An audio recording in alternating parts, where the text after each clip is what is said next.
how did you get into making crafts with shells?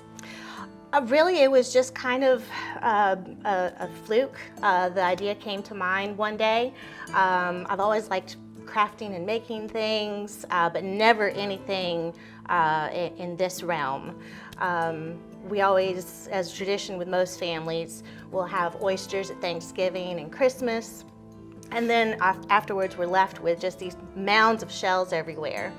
And I hated just to throw them away, because, I mean, I'm really fascinated by the natural beauty of each shell. I mean, really, if you look at them, no two are alike.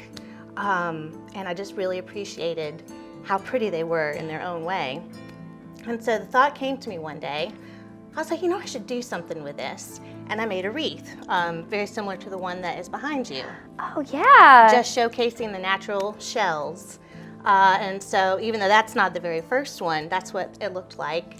And then it kind of spun off from there. So I started using shells in more different types of wreaths. And then I got into the decoupaging of shells. How did your family get the tradition of having oysters for Thanksgiving and Christmas?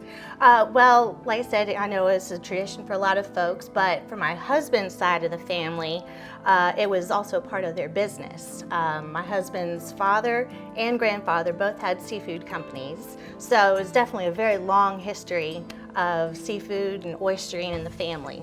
And so it really ties in well, like I said, without even meaning to, of my love of oysters and making things, and then his family history for all the seafood business. Where'd you get the name Goshen Girl from?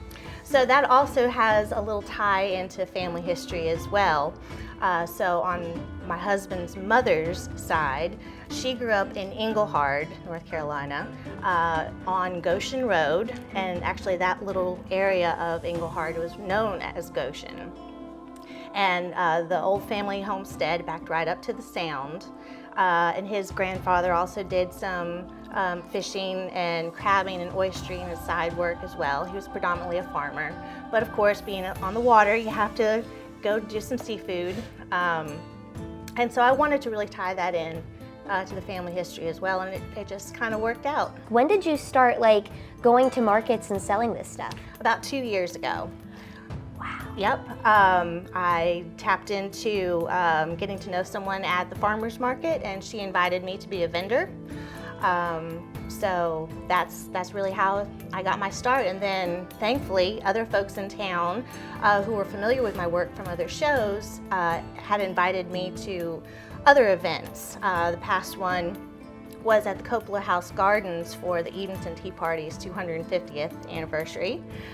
So it's been really encouraging that folks like my work and have invited me to their events. I mean, how did you learn to make a wreath or decoupage them? What was it like? It was all self-taught. Are you serious? Mm-hmm. Yeah, I got, like I said, the creativity to think of doing something with them, and it just kind of grew. And yeah, I'd seen some things on Pinterest and other places online, but no, I taught myself how to do all of it. So if people want to find you, find out more, where can they get in touch with you? Well, right now I have a Facebook page, so it's facebook.com/Goshen Girl. And you can also reach me through my email address, goshengirlnc@gmail.com.